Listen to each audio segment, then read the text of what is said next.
Yesterday, as you are well aware, was the NBA trade deadline, and the Pistons traded Andre Drummond to the Cavaliers. Drummond played his whole 8-year career to this point in Detroit, and he took to Twitter after news of the trade broke. And this struck a chord with a lot of the former players in our room this morning. He tweeted, "If there's one thing I learned about the NBA, there's no friends or loyalty. I've given my heart and soul to the Pistons, and to have this happen with no heads up makes me realize even more that this is just a business.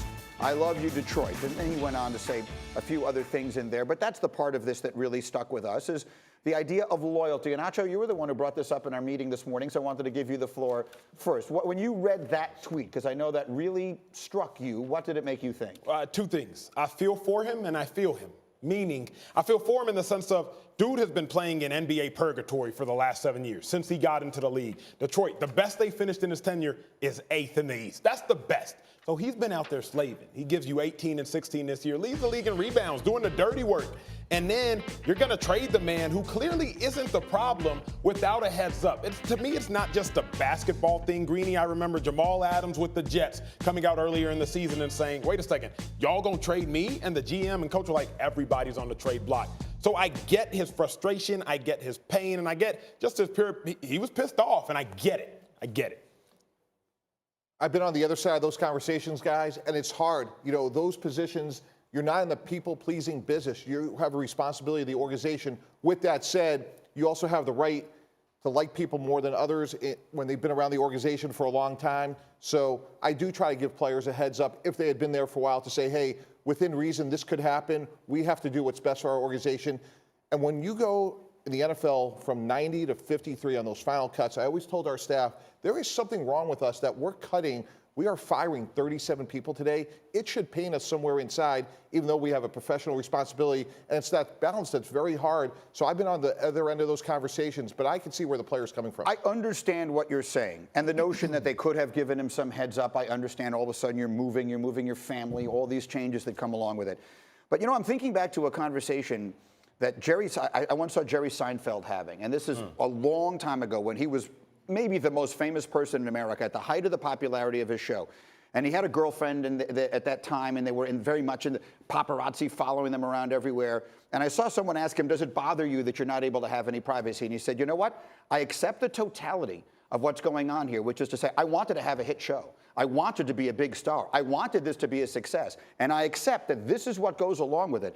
Andre Drummond's contract is well over $100 million. Now, I'm not suggesting that that makes your life perfect, but I am saying this is the downside of being in this business. Being a professional basketball player is one of the best jobs I could ever possibly imagine.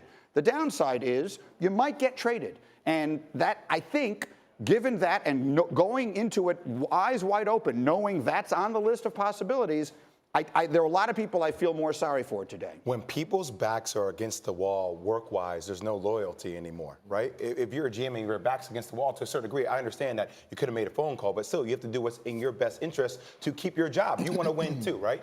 That's one thing. Number two, I think this is a bigger discussion, Greeny, because I think this shows that the NBA is no longer a big man's league. This is the era of small ball. It is. Zion Williamson is a point center.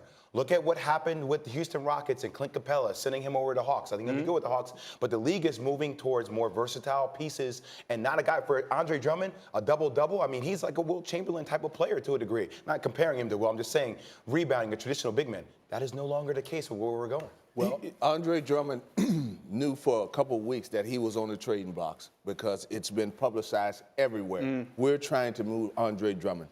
And he has to understand it's not personal because this franchise, the Detroit Pistons, has no other way to get better. They have 2 large contracts with Blake Griffin and his was the only contract that they could move.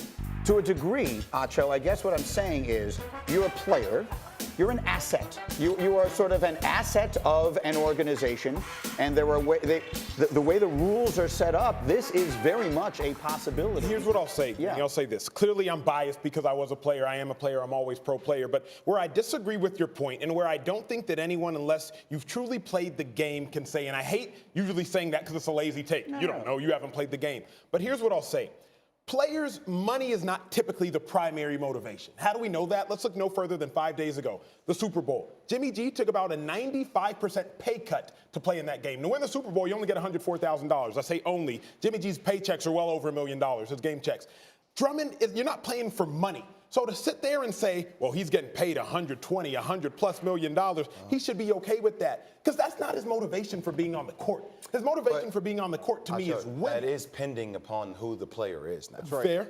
A lot of players do play for money. Let me let Jeremy jump in here real quick. Go ahead. Well, so there's a dynamic that shifted here. The news travels within seconds, and we talked about this. So if you're going to tell a player he's getting traded, you better be real organized and tell him well ahead of time. But then you're worried it's going to leak out and it's going to affect the deal because you got Woj and all these guys, and information on Twitter is so quick. From my standpoint, it happens, within seconds. So that changes the dynamic for a guy and his feelings. And that's why, within reason, you try to tell a player, hey, the trade deadline's coming up. We don't know what's going to happen. To DJ's point, you have very limited ways to improve your team, be it in the NFL or the NBA. And sometimes you have to make hard decisions. But I think you owe it to the players, to Drummond's point of, hey, look you in the eye and say, hey, this may happen because we have to do Mike T, does that ever actually happen, though? Because I know you said like you prefer it. I've had those conversations, and they're hard. But that's what, when you want the privilege of those jobs and you want the money and the prestige, you have to look players in the eye and tell Jamal Adams, you know what? You're a great player, but if it's in the best interest of the New York Jets today, we're going to move you. There's only a certain amount of NBA players that have stayed with one team their entire career. I mean, you're talking about Kobe, you're talking about